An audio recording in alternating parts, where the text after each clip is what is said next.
Interpretación del diagrama de Smith. La carta de Smith consiste en la representación gráfica, en el plano del coeficiente de reflexión, de la resistencia y la reactancia normalizadas.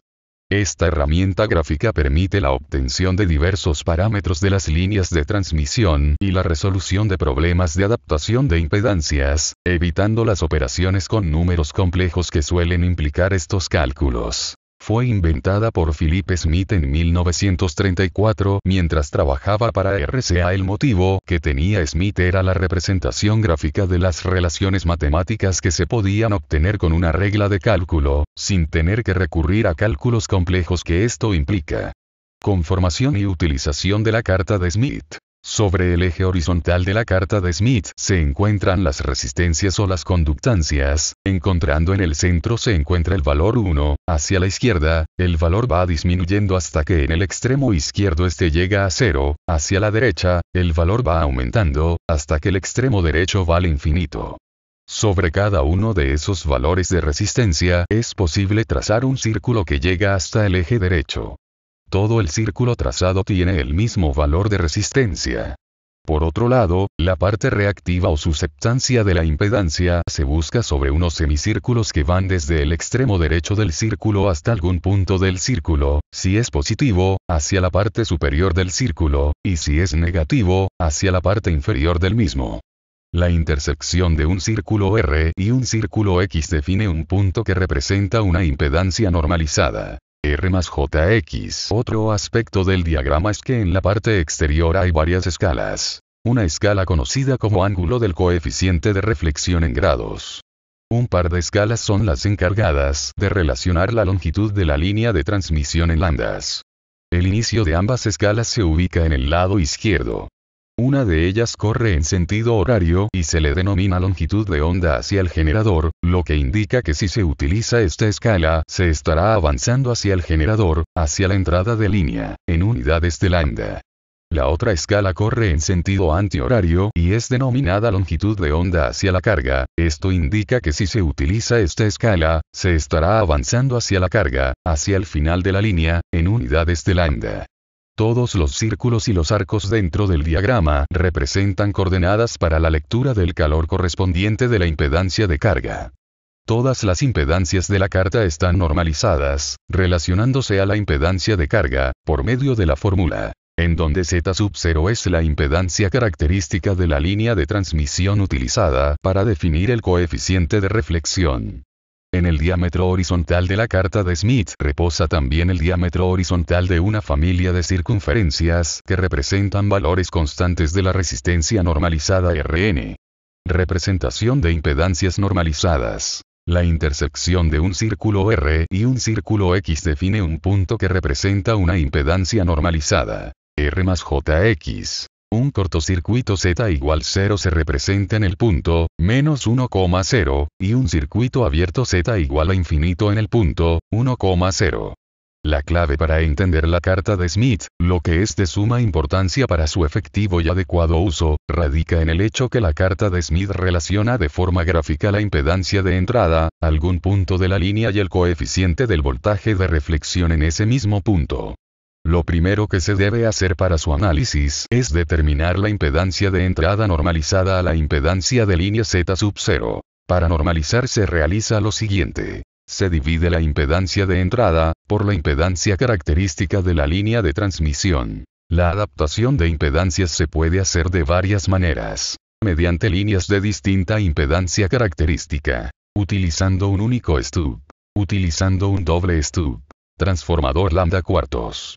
Para ejemplificar de manera práctica, se usará el siguiente ejemplo. Una línea de transmisión de 10 metros de largo, con una impedancia característica de 50 ohmios, trabajando a una frecuencia, cuya longitud de onda es de 5.882 metros en la línea, termina en una carga de 50 más J100 ohmios. Determinar la impedancia de entrada. Para obtener el resultado, realizamos los siguientes pasos. Paso 1. Normalizamos la impedancia Z sub L. Paso 2. Con la impedancia normalizada, se representa en la carta de Smith, siguiendo los círculos de resistencia, parte real, y de la reactancia, parte imaginaria. La impedancia está en la intersección, R igual 1 y J igual 2, representado por el punto rojo. Se traza una línea entre estos dos puntos y se prolonga hasta interceptar el borde del círculo principal, representado con el punto azul. Paso 3. Se traza una circunferencia, usando como radio la distancia entre R igual 1 y J igual 2, utilizando como centro a R igual 1. Los circuitos equivalentes resultantes serán 2, dependiendo de la posición del punto obtenido en la carta de Smith. Si queda fuera del círculo de la parte real 1, se tiene una susceptancia, menos Jx2, en paralelo con una reactancia, Jx1, la cual a su vez, está en serie con la impedancia, Z sub L. Si queda dentro del círculo de la parte real 1, se tiene una reactancia, Jx2, en paralelo con una susceptancia, menos Jx1, la cual a su vez está en paralelo con una impedancia, Z sub L. Paso 4. Se procede a expresar la distancia en longitudes de onda. Luego, desde el punto azul, se recorre la distancia en lambdas obtenido, en sentido del generador o en sentido horario, obteniendo el punto amarillo. Es importante tener en cuenta que una vuelta completa es de 0.5 lambdas, por lo que es necesario realizar 3 vueltas y 0.2 lambdas adicionales. Paso 5. Realizamos una línea desde el centro de la circunferencia Z sub L normalizada, hasta el círculo igual 0, lo que da el valor de menos XJ, el punto amarillo, y el valor real se toma de la intersección de la línea y la circunferencia trazada. Este arco tiene un valor real, el punto verde. Y así obtenemos la impedancia de entrada normalizada igual a 0.29 menos J 0.82. Paso 6. El valor de la impedancia de entrada es la impedancia de entrada normalizada multiplicada por la impedancia característica. De esta manera la impedancia de entrada es igual a 14.5 menos J41. Para la explicación de cómo es posible encontrar el coeficiente de reflexión, con la impedancia normalizada suministrada, se ejemplifica a continuación. Dada una carga de valor Z sub L normalizada igual 2.4 menos J 0.6, encontrar el coeficiente de reflexión. Paso 1. Se localiza el punto de impedancia dada en la carta de Smith, siguiendo los círculos de resistencia, parte real, y de reactancia, parte imaginaria, constantes. La impedancia está en la intersección de la línea R igual 2.4 y J igual menos 0.6, punto rojo. Paso 2. Se traza una recta del punto de origen al punto de intersección o impedancia. La distancia del origen al punto de intersección igual módulo escalado de coeficiente de reflexión, la flecha roja.